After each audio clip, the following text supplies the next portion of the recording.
아멘. 교동문 78번 성령 다 같이 1장 성령을 하나님 앞에 영광 돌리겠습니다.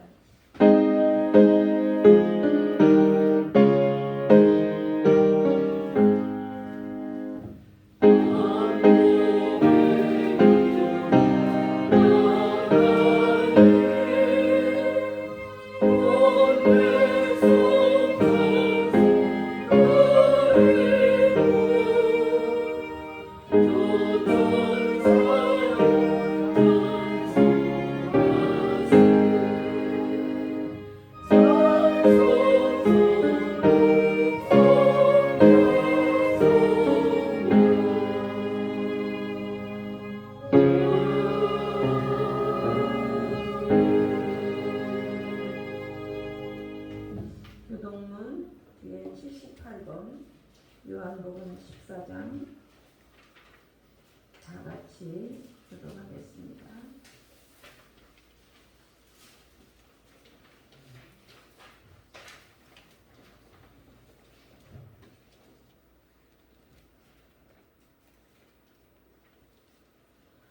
너희는 마음에 근심하지 말라. 하나님을 믿으니 또 나를 믿으라. 내 아버지 집에 거할 곳이 많도다. 그렇지 않으면 너희에게 일렀으리라. 내가 너희를 위하여 거처를 예비하러 가노니 가서 너희를 위하여 거처를 예비하면 내가 다시 와서 너희를 내게로 영접하여 나 있는 곳에 너희도 있게 하리라.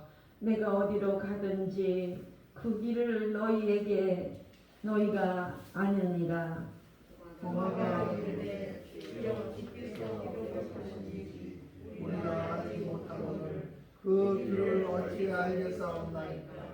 예수께서 이르시되 내가 곧 길이요 진리요 생명이니 나로 말미암지 않고는 아버지께로 올 자가 없느니라. 아멘.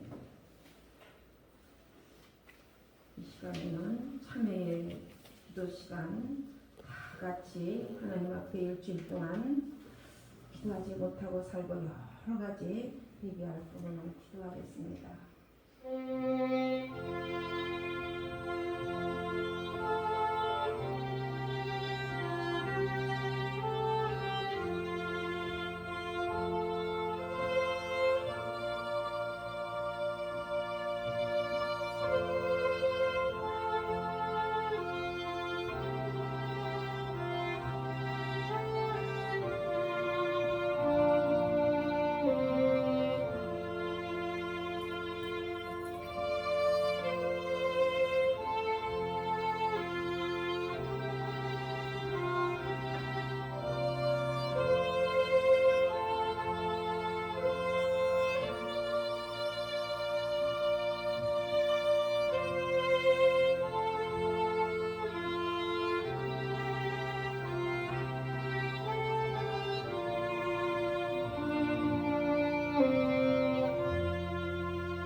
기도드리겠습니다.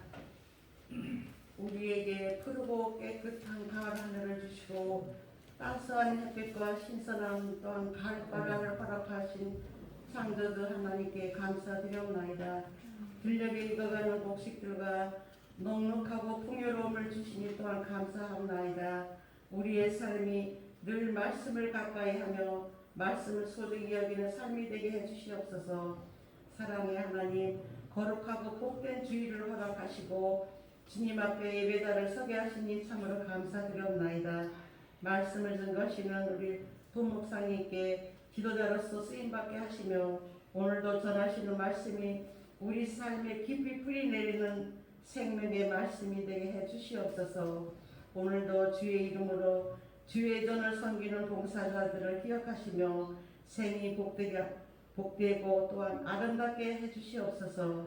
우리의 마음과 삶이 예수님으로 인하여 푸른 가을 하늘 같은 삶이 되게 해주시옵소서. 우리의 존재 되시는 예수님 이름으로 감사하며 기도드려옵나이다. 아멘.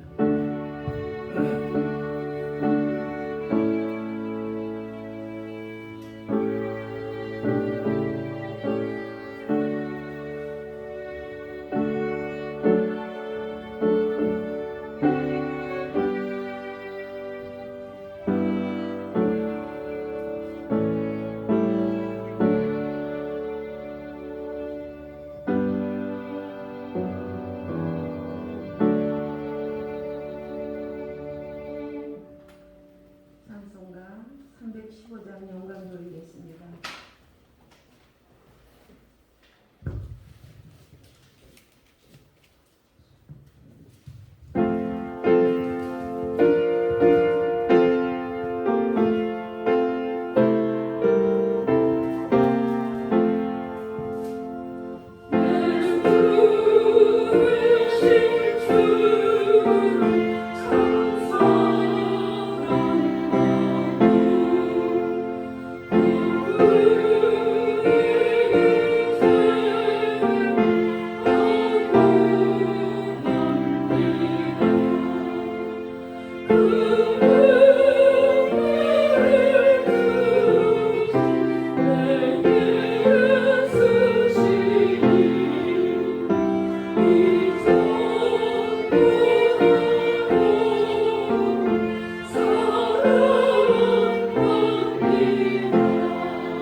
마태복음 9장 14절에서 17절 말씀을 장로님께서 해독해 주시겠습니다. 그때에 요한의 제자들이 예수께 나와 이르되 우리와 바리새인들은 금식하는데 어찌하여 당신의 제자들은 금식하지 아니하나이까?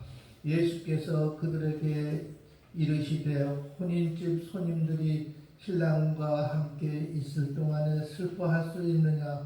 그러나 신랑을 빼앗길 날이 이르리니 그 때에는 금식할 것이니라. 생배 조각을 낡은 옷에 붙이는 자가 없나니 이는 기운 것이 그 옷을 당기기에 헤어짐이 더하게 되며 새 포도주를 낡은 가죽 부대에 넣지 아니하나니 그렇게 하면 부대가 터져 포도주도 쏟아지고 부대도 버리게 됨이라. 새 포도주는 새 부대에 넣어야 둘이 다 보존하게 되느니라. 아멘. 그 시간에는 새 부대가 되게 하여 주소서 이런 제목으로 목사님께서 오늘 말씀을 주실 때 은혜 많이 받으시기를 주의 이름으로 축복합니다.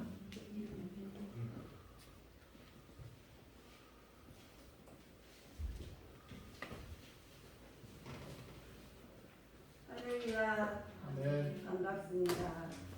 주님의 이름으로 축복하고 사랑합니다. 아멘. 옆사람 보고 한번 해보세요. 이렇게 하고 네. 주님의 이름으로 축복합니다. 주님의 이름으로 축복합니다. 주님의 이름으로 사랑합니다. 주님의 이름으로 사랑합니다. 네. 우리나라 사람들은 사랑한다는 말을 많이 안 하는 것 같아요. 평소에 많이 주님의 이름으로 사랑합니다 이러면 할 수 있잖아요. 그냥 사랑합니다는 많이 못하더라도 주님의 이름으로 사랑합니다. 평소에 많이 해주세요. 믿는 사람끼리도 인사를 샬롬 해도 되고 주님의 평화 그런 뜻이거든요. 코로나 시대에 이렇게 직접 대면 예배로 드릴 수 있음이 복이고 감사한 점입니다. 이제 앞으로는 어떻게 될지 몰라요. 이런 대면 예배가 어떤 막 우리 옛날에 보전 체험 뭐 한복을 입고 덕수궁에 가서 옛날에 이렇게 한복을 입었더라 그래서 체험하고 사진 찍죠. 그런 것처럼 이런 대면 예배가 앞으로는 어떻게 될지 모릅니다. 상황이 핍박이 엄청 심해지면 이제 엄청 귀한 예배가 될 수 있기 때문에 지금 이렇게 예배 드릴 수 있음이 복이고 감사입니다. 오늘 본문 말씀에서 마태복음이죠. 우리 신약성서와 구약성서가 있잖아요. 구약성서는 몇 권으로 되어 있습니까? 39권으로 되어 있죠. 신약성서는 뭐로 되어 있습니까? 27권으로 되어 있죠. 그래서 저도 비밀번호에 원래는 99, 2929 이랬던 비밀번호 다 3927로 바꿨어요. 주님이 보호해달라고. 앞에 영어 있고 3927이에요. 그래갖고 39, 구약성서 39권, 신약성서 27권을 이렇게 중시한다. 또 하나님 말씀이 내 비밀을 보호해준다. 이런 의미로 그렇게 했습니다. 마태복음은 이제 신약성서 27권 중에 맨 앞에 있어요. 마태복음이라는 게 있고, 그 다음에 마가복음, 누가복음, 요한복음. 그 마태, 마가, 누가, 요한은 그래도 비교적 읽기가 쉬워요. 요한복음 먼저 읽으셔도 되고 성경을 너무 어렵게 생각하지 마시고 많이 이제 이 추석을 앞뒤로 기점으로 하셔서 많이 말씀을 많이 읽기를 부탁을 드리겠습니다. 네. 기도하는 거는 솔직히 제 느낌이 기도는 많이 좀 그래도 아주 많이 늘진 않았지만 좀 늘어가는 것 같아요. 저희 교회 순복음 무강교회 기도는 늘어가는 것 같아요. 토요 기도회 때 어저께 엄청 뜨거웠습니다. 진짜 성령의 불 받았어요. 어저께 진짜 무슨 드러머도 없고 찬양팀도 뭐 이렇게 빵빵한 것도 아닌데도 찬양 이제 물론 반주단이 있지만 막 다른 데는 막 드럼 치고 엄청 불 받잖아요. 저희는 드러머도 없는데도 드러머 한 3명 온 것만큼 불 받았습니다. 어저께. 앞으로 이게 뒤로 가지 않고 점점 앞으로만 갈 것을 주님께 간절히 부탁드립니다. 오늘 본문 말씀에서 9장 마태복음 9장 금식 논쟁 나와요. 요한의 제자들이 항의하는 것입니다. 첫째 줄 보면 14절에 딱 보면 그때 요한의 제자들이 예수께 나와 요한은 안 나왔고 요한의 제자들이 좀 한 수 아래예요. 그래서 요한의 제자들이 예수께 나와 질문하는 거예요. 우리와 바리새인들은 금식하는데 어찌하여 당신의 제자들은 예수님의 제자들은 금식하지 않습니까? 그런 거예요. 이 말씀에서 자기 자신의 죄를 대입해 보세요. 우리도 바리새인은 무엇입니까? 독사의 자식, 어둠의 자식, 마귀의 자식이 되는 거예요. 그럼 이렇게 물어보면 나도 독사의 그 순간은 독사의 자식이 될 수도 있다는 것이에요. 주의하라는 말씀이거든요. 바리새인 되면 안 된다는 거예요. 바리새인은 구약 율법만 지키는, 내가 율법을 지켰으니까 난 천국에 들어갈 수 있죠? 이거예요. 우리는 금식하는데 저 인간들은 왜 안 합니까? 나는 이렇게 주의를 매주 52주, 1년 52주를 다 지키는데 저 인간들은 왜 안 합니까? 예수님한테 따질 수 있어요. 새벽 예배도 한 번 안 나왔는데 어떻게 나보다 더 잘 삽니까? 애들도 어떻게 전국 1등을 합니까? 나는 새벽 예배 다 했는데도 전국 1등은 안 됐는데 내 애들이 이렇게 어떤 내 의의를 막 나타내고 싶고 율법주의에 빠져서 나는 9시, 12시, 3시 한 번도 안 빼고 기도했어요. 근데 왜 복 안 주세요? 그렇게 따지는 그 마음이 바로 지금 바리새인 마음이에요. 우리도 누구나 한 번 이상씩은 이런 죄를 지었을 것 같아요. 그쵸? 저 인간은 왜 이렇게 저렇게 교회에서 봉사도 안 하는데 복은 더 많이 받지? 막 이런 거예요. 더 잘 살아. 방언도 해, 저 사람은. 나는 이렇게 봉사 많이 하는데 방언도 아직 한 번도 못 받았는데. 이런 식으로 생각하는 것입니다. 금방 바리새인 독사의 자식들의 말을 하는 것이에요. 15절에 예수님이 하신 말씀이니까 다 같이 읽어보려고. 15절 또 시작. 예수께서 그들에게 이르시되 혼인집 손님들이 신랑과 함께 있을 동안에 슬퍼할 수 있느냐? 그러나 신랑을 빼앗을 날이 이르리니 그때에는 금식할 것이니라. 아멘. 예수님이 직접 말했어요. 혼인집 손님들이 신랑과 함께 있을 동안에는 슬퍼할 수 있느냐? 지금 예수님이 나랑 같이, 신랑은 예수님이에요. 예수님이 나랑 같이 있는데 뭐가 이렇게 슬퍼서 금식을 하느냐? 그 신랑을 빼앗길 날, 예수님이 떠나는, 이것은 해석하기가 약간 복잡할 수 있는데 그 배경을 제가 좀 빨리 읽어드리겠습니다. 첫 번째로 암시되는 게 있어요. 예수께서 마태의 집에 세리와 죄인들과 함께 식사하신 날이, 그 왜 세리와 죄인들과 함께 마태의 집에 들어가서 식사하신 날이 있죠. 그 날이 요한의 제자들과 바리새인들이 금식절로 지키는 그 날이었어요. 하필이면 예수님이 세리의 집에서 밥을 드실 때가 금식하는 그 날, 금식절이 있거든요. 겹쳤다는 거예요. 그리고 두 번째로는 그 당시 바리새인을 비롯해서 일부 엄격한 유대인들은 금욕 생활에 따른 금식을 필요 이상으로 금식을 막 계속하는 거 있죠. 금식 남발. 내가 금식했지 이걸 계속 막 내가 더 고통을 받았지. 난 이런 고통도 다 견뎠어. 저도 가끔씩 그런 죄를 지어요. 자꾸 나는 누구보다도 좀 더 많이 아픈 것 같고 막 엄청난 고통을 난 통과한 자 같아. 막 이런 그런 거 말하지 말라고 그러더라고요. 저희 여교육자 대표 목사님께서 여기 목사 온 사람들 중에 고난 안 당한, 제가 한 건 아니었는데 딴 사람이 고난 당한 거 얘기하니까 목사 된 사람 중에 고난 안 당한 사람 없으니까 얘기하지 않아도 다 안다고 그랬습니다. 그러니까 그런 것도 하나 일종의 나는 이런 의의가 있다. 난 이런 고통을 통과했다. 너무 남발하면 안 된다는 겁니다. 금식하지 않는 사람은 죄인으로 취급하기까지 하고 그것을 억지로 강요하는 풍조가 있었다는 것입니다.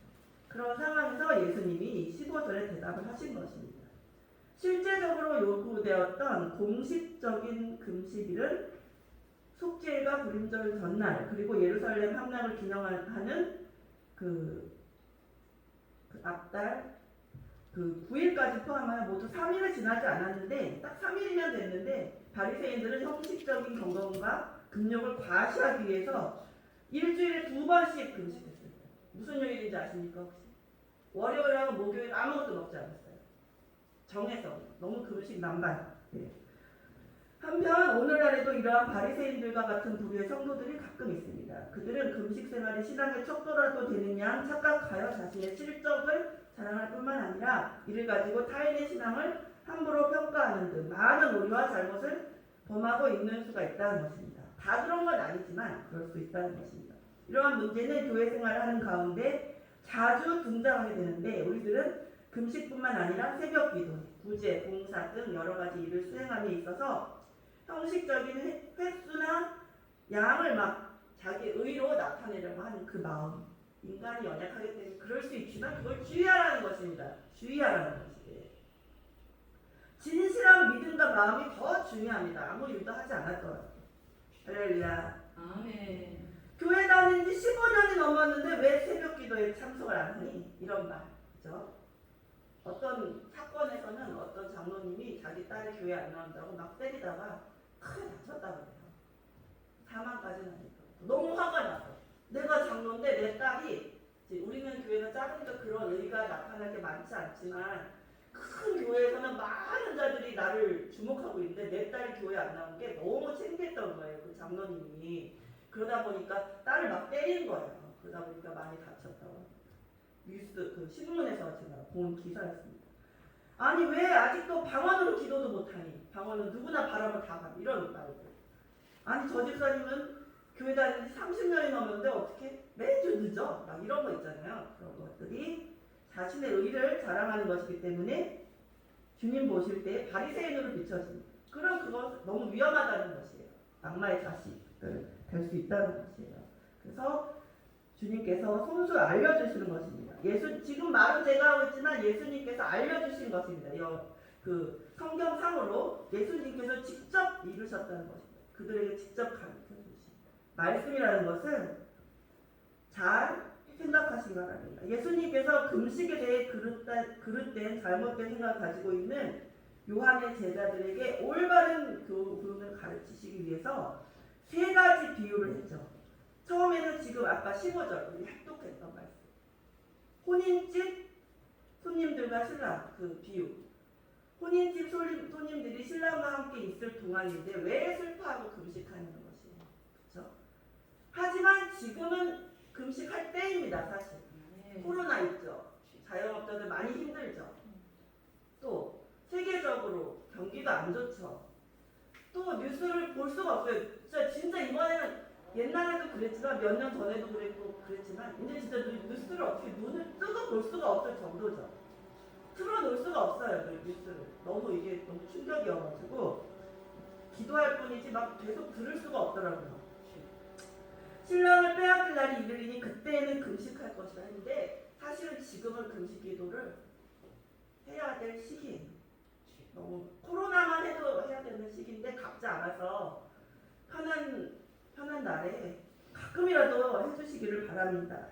주님의 이름으로 부탁드리겠습니다. 여기에서 신랑은 예수 그리스도를 가리킵니다. 예수 그리스도를 가리킵니다. 신랑을 빼앗길 날은 예수께서 십자가에 못 박혀 죽을 때를 가리킬 수 있습니다. 이게 한 가지 뜻이 아니라 신랑을 빼앗길 때, 이때 예수님께서 십자가에 못 박혀 돌아가신 그날이에요. 따라서 이 구절은 예수 그리스도께서 고난을 받으실 때 그 고난에 동참하는 마음으로 금식하라는 것입니다. 그렇기 때문에 저희가 사순절 그 예수님께서 십자가에 달려 돌아가시기 전 40일을 금식하는 분들이 많죠. 하루에 한 끼라도. 두 번째 비유로 16절 다 함께 합독하시겠습니다. 시작. 생배 조각을 낡은 옷에 붙이는 자가 없나니 이는 기운 것이 그 옷을 당기어 헤어짐이 더하게 되며. 아멘. 생배 조각을 낡은 옷에 붙이는 자가 없다는 것입니다. 이는 옷이 너무 낡으면 기운 것이 그 옷을 당겨가지고 헤어지게 돼요. 붙여봤자 소용이 없어요. 여기서 생배 조각은 예수님의 복음, 말씀, 성경 말씀, 예수님의 말씀, 복음을 의미합니다. 낡은 옷은 무엇일까요? 유대인의 교리를 가르칩니다. 율법의 교리, 유대인의 교리. 그러면 아무리 좋은 생배 조각도 진짜 비단천이라고 생각해보세요. 엄청 좋은 비단, 두꺼운 비단. 고급 아주 최상의 비단을 지금 낡은 옷에다 갖다 붙여보세요. 그 천연. 어차피 옷이 되지 않죠. 다 찢어지겠죠. 낡은 옷 때문에 생배 조각이 그냥 조각일 뿐이지 옷이 될 수 없어요. 꿈에다가 다 낡은 옷 때문에 다 그냥 해체가 되잖아요. 이 비유는 결국 유대주의적 교리에 예수님의 복음을 억지로 갖다 붙여도 결국에는 예수님의 복음도 손상되고 생배 조각도 손상되고 그 낡은 옷도 손상되고 결국에는 소용이 없어요. 불의는 합해질 수가 없어요. 물과 기름이. 그 정도까지입니다. 구약. 제가 구약을 전공했지만 구약의 율법주의는 아니라는 것이에요. 율법이 다 폐지되자 이건 아니에요. 율법을 완성하게 하시려고 오신 예수님입니다. 하지만 율법을 주장했을 때 율법주의. 주의는 무엇이에요? 권위주의. 그러면 권위를 막 내세우는 거 너무 막 드러내고 막 잘난 척 이런 느낌 있죠. 그게 주의예요. 권위 자체는 좋은 거예요. 우리 담임 목사님으로서의 권위 있어야 되죠. 없으면 우리에게 말씀을 주실 수 없겠죠. 부목사로서의 권위도 좀 있겠죠. 그런 것이 있는데 그걸 주의는 그걸 너무 막 나타내는 것이거든요. 그렇기 때문에 무슨 주의 들어가면 좋은 건 별로 없어요. 사실은 별로 있긴 있지만 이 생활 속에서는 뭐뭐 주의하면 좀 나쁜 것들이 많이 포함된다는 것입니다. 대체적으로는 그렇다는 것입니다. 특히나 유대주의, 그 율법주의는 정말 복음에 반대되기 때문에 이렇게 생배조각과 낡은 옷이 서로 될 수가 없다는 옷이 만들어질 수 없는 그 차원입니다. 심각합니다. 세 번째 비유로는 17절 다 함께 읽겠습니다. 시작. 새 포도주를 낡은 가죽 부대에 넣지 아니하나니 그렇게 하면 부대가 터져 포도주도 쏟아지고 부대도 버리게 됩니다. 새 포도주는 새 부대에 넣어야 둘이 다 보전되느니라. 아멘. 그냥 이 말씀 그대로만 돼도 이해는 되죠. 새 포도주가 있는데 그냥 낡은 이렇게 생각하지 마시고 낡은 아주 지저분한 부대. 그럼 그 부대에다가 새 포도주를 넣어봤자 그 포도주 마실 수 있습니까? 그럼 너무 낡아서 막 구멍이 났어요. 다 쏟아지겠죠. 지금 우리가 말씀을 듣고 있을 때 내 몸과 마음과 영혼이 낡은 부대, 썩은 부대. 그러면 이 복음을 포도주는 복음이 될 수도 있거든요. 예수 그리스도의 피도 의미하지만 복음이 내 마음에 담겨질 수가 없어요. 내 몸 때문에, 내 죄 때문에, 썩은 죄 때문에. 썩은 동아줄을 잡으면 하늘에 갈 수가 없죠. 천국. 그러니까 행함이 없는 믿음은 죽은 믿음인데 행함이 없는 믿음은 썩은 동아줄을 잡는 거예요. 행함이 없기 때문에 그러면 천국에 못 가요. 튼튼한 동아줄을 잡았을 때 예수 그리스도를 잡는 게 튼튼한 동아줄이고 행함이 뒷다리로 되어 있어요. 여기서도 마찬가지입니다. 새 포도주를 주시는데 말씀은 늘 새로운 것입니다. 100번 들었던 말씀이라도 같은 본문이라도 오늘 나에게 주시는 말씀이기 때문에 새로운 것입니다. 사랑하는 사람에게 사랑해요. 계속 들어도 새로울 것입니다. 가족들한테. 그랬을 때 가족끼리 사랑의 말 많이 안 하지만 한국 사람들은 사랑의 이 말은 새롭다는 거죠. 하나님도 우리에게 복음을 날마다 주시려고 노력하세요. 성경을 통해서 찬양을 통해서 또 이렇게 예배 시에 말씀을 통해서 목사님이나 전도사님의 말씀을 통해서 새 포도주를 주세요. 그때 내가 내 지금 몸이 영혼이 부대예요. 그 부대가 깨끗하게 청소가 되어 있지 않고 새 부대가 되지 않았다면 포도주도 쏟아지고 부대도 더 그냥 망가지기만 하고 둘 다 보존이 안 돼요. 포도주는 포도주대로 바닥에 다 그냥 버려지고 그 부대는 더 버려지고 그죠? 이 비유는 두 번째 비유와 사실은 동일한 의도로 한 번 더 강조하기 위해서 주님께서 알려주신 것입니다. 그리스도의 살아있고 운동력이 있는 복음이 형식적인 금식을 중요시하는 그 유대주의 그 낡은 전통에 얽매일 수 없다. 이 말씀, 예수님의 복음의 말씀은 유대주의에 얽매일 수 없다. 이것을 알려주시기 위해서 주신 비유예요.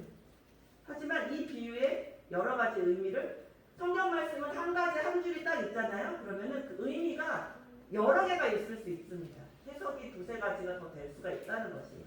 그것을 항상 염두에 두시기 바랍니다. 여기에 사용된 새 옷과 새 가죽 부대의 비유는 오늘날 불신자들까지도 인용합니다. 이거 많은 일반인들도 비유한다는 것이에요. 새해가 되면 막 그런 말 많이 하거든요.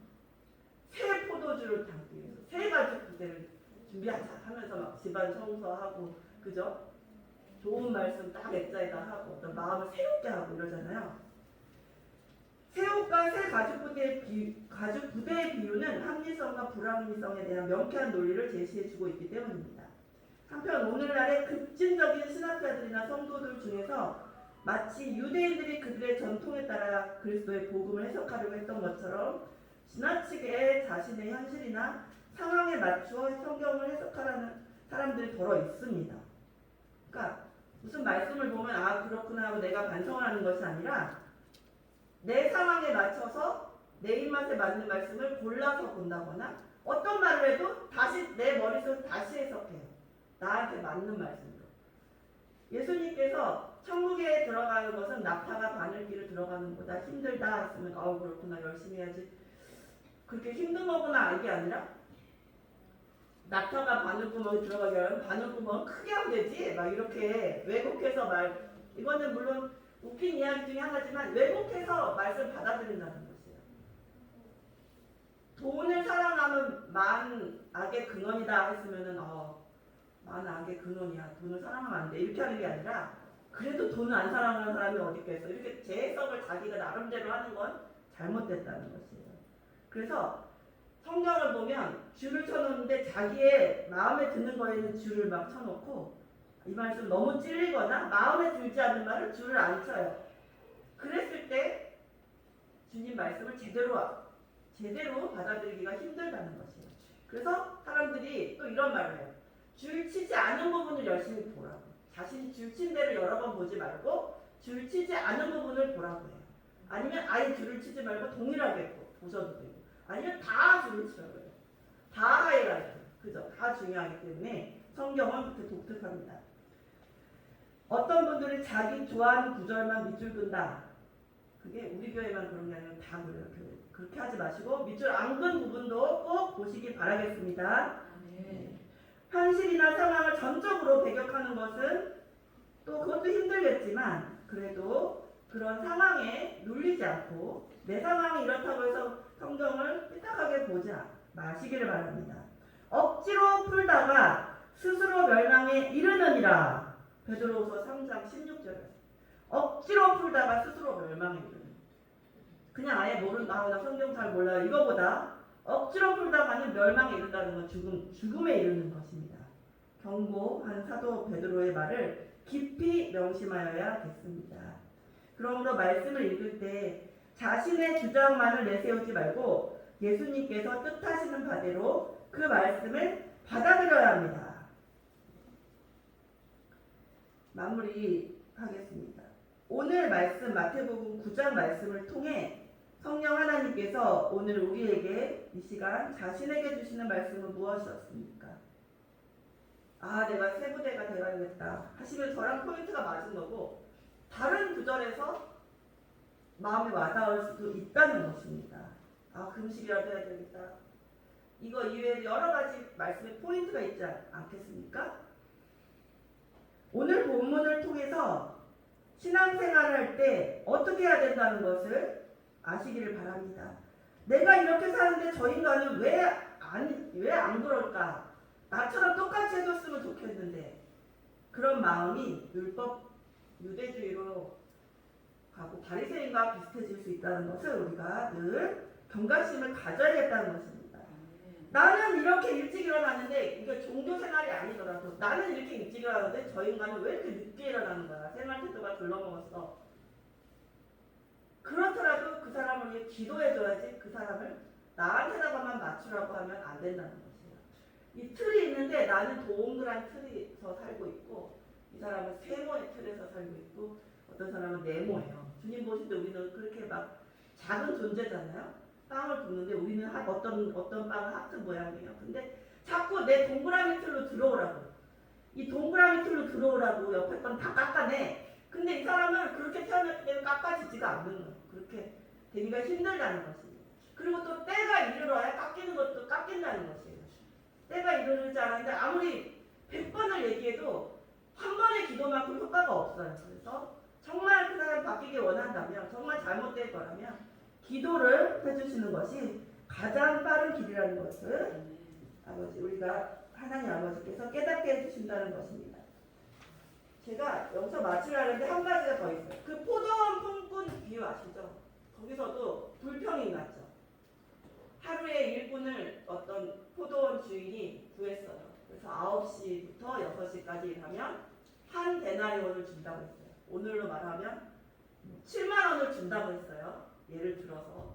그런데 하루 일당 9시부터 6시까지 일하면 포도원에서 일하는 거예요. 포도도 따고 옮기기도 하고 무거운 짐도 있고. 근데 12시에 온 자도 있고 나는 이제 9시에 딱 갔어요. 12시에 온 자도 있고 3시에 온 자도 있어요. 점점점 아유 저 사람들이 일 별로 안 하네 그런 생각이 들었겠죠. 근데 어떤 자는 5시 59분에 왔어요. 1분 동안 거의 일도 안 했어요. 그죠?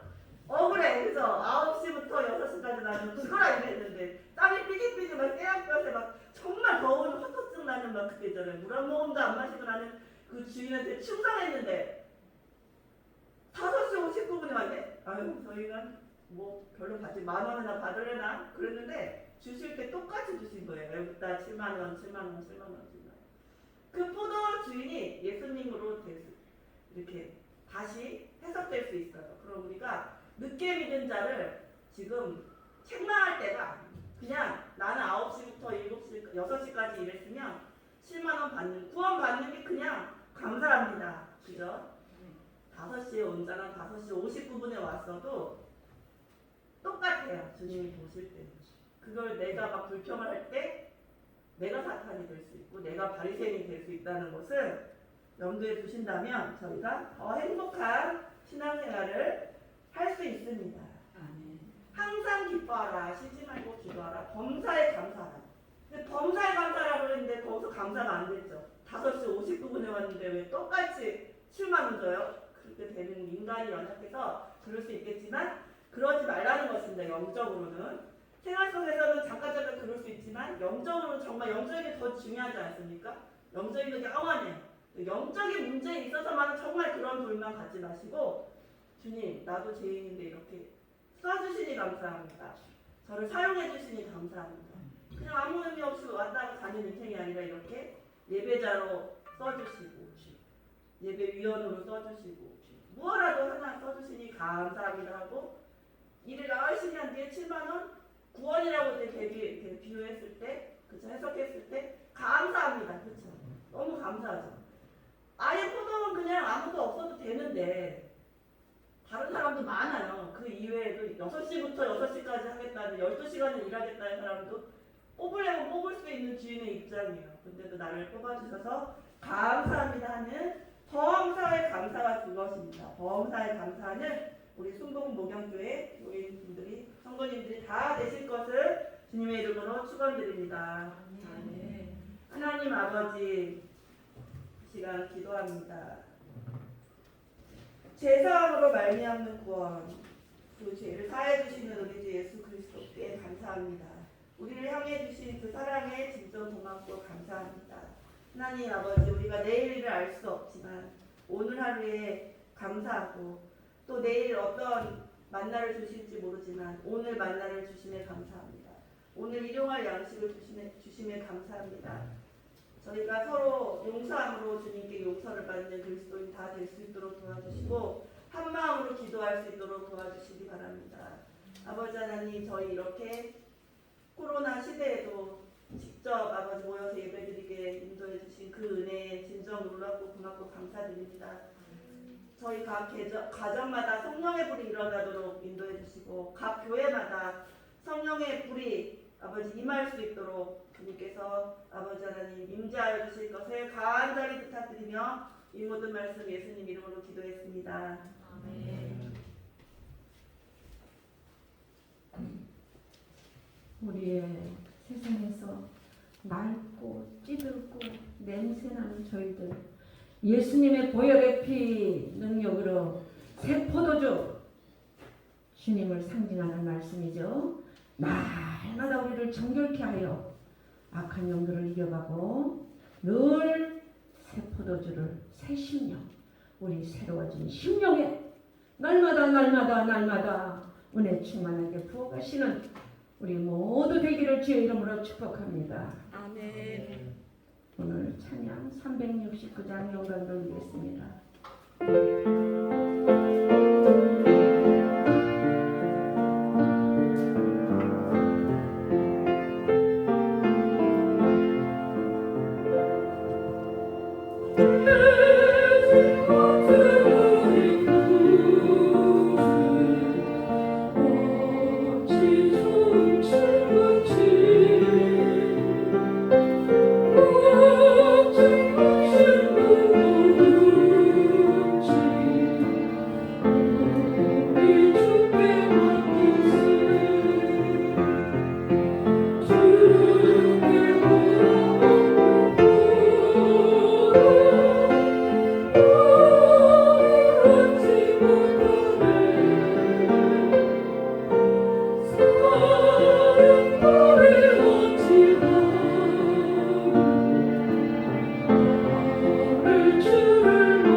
아버지 하나님 감사합니다. 오늘도 아버지 하나님 귀한 주님의 존전 앞에 나와서 우리의 마음을 우리의 영혼을 아버지 하나님 주님 앞에 다 쏟아놓았습니다. 주님께서 또 생명의 말씀을 주셔서 생배 조각 되시는 그리스도의 복음을 그 세마포 귀한 새 옷을 입혀주셨는데 우리는 세상 옷이 좋다고 그 세상 옷을 잡아당겨 우리의 마음이 너덜너덜해지고 아버지 하나님 누추해지고 말았습니다. 아버지 하나님 주님께서 또 우리의 마음과 생각과 우리의 영혼과 우리의 언어와 우리의 생활을 새롭게 해주셔서 거듭나게 하여 주시옵시고 주님 앞에 선언을까지 나늘까지 승리할 수 있도록 인도해 주시옵소서. 포도원 아버지 하나님 농부가 되시는 하나님께서 아버지 하나님 우리를 가지로 아버지 하나님 붙어 있으라고 했는데 그래서 새 포도주 새 생명의 말씀을 그 안에 거하라고 했는데 아버지 하나님 저희들은 낡은 가죽 부대를 아버지 하나님 그 세상 가죽 부대에 아버지 하나님 그 생명의 샘을 아버지 하나님 쏟을 때도 있었습니다.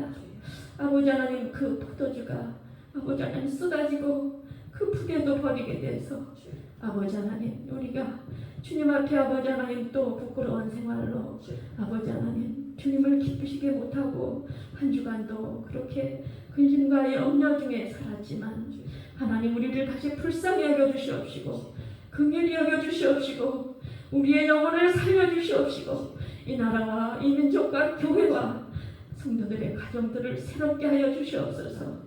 아버지 하나님 이 시간도 우리가 주님 앞에 모든 것이 다 주님 것이지만 아버지 하나님 구별해서 적은 아버지 하나님 물질을 심었습니다. 그 물질이 아버지 하나님 30배, 60배, 100배의 결실을 맺어서 죽어가는 영혼들을 살려내는데 복음을 위하여 귀하게 쓰여질 수 있도록 하나님 인도해 주시옵소서. 아버지 하나님 이 가을에도 저희들이 아버지 하나님 열매 맺는 신앙이 되게 하여 주시옵시고 아버지 하나님 기도와 말씀으로 깨어있는 신앙인들이 되어서 아버지 하나님 승리할 수 있는 귀한 이 혼탁한 세상에 넉넉히 주님의 은혜로 승리할 수 있는 주님을 사랑하는 귀한 믿음의 성도들이 될 수 있도록 하나님 한 주간도 인도해 주시옵소서. 모든 것을 주님께 의탁하오며 예수님의 이름으로 기도드리옵나이다. 아멘.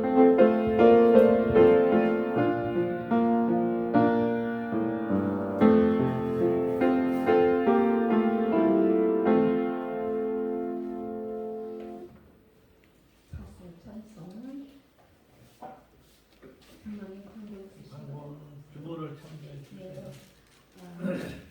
추석을 맞아서 예배 드릴 수 있는 그 예배 순서지를 성도님들에게 나눠드렸습니다. 그 순서를 보시고 예배 드리시면 됩니다. 그리고 그 적은 정성을 교회에서 기임을 준비했습니다. 교회 형편에 맞게 하느라고 좋은 걸 못했지만 마음을 담았습니다. 하나씩 받아가시기를 부탁드립니다.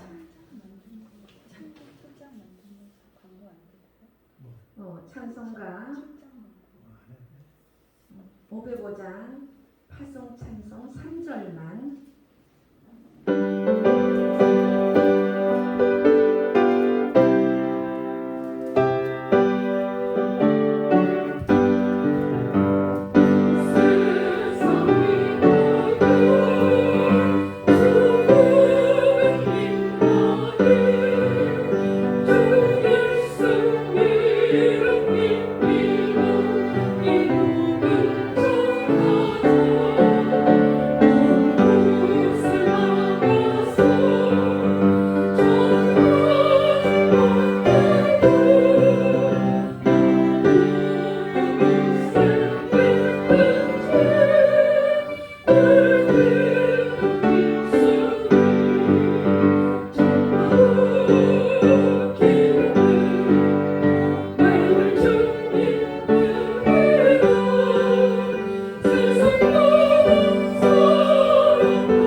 오늘 예배를 마치겠습니다.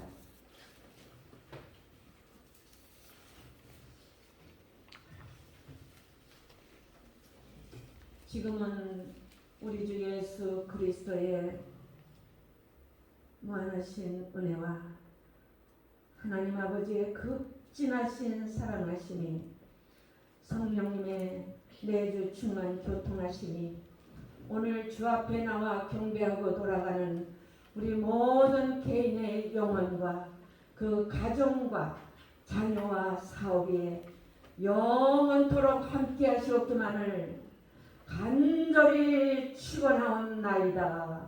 아멘.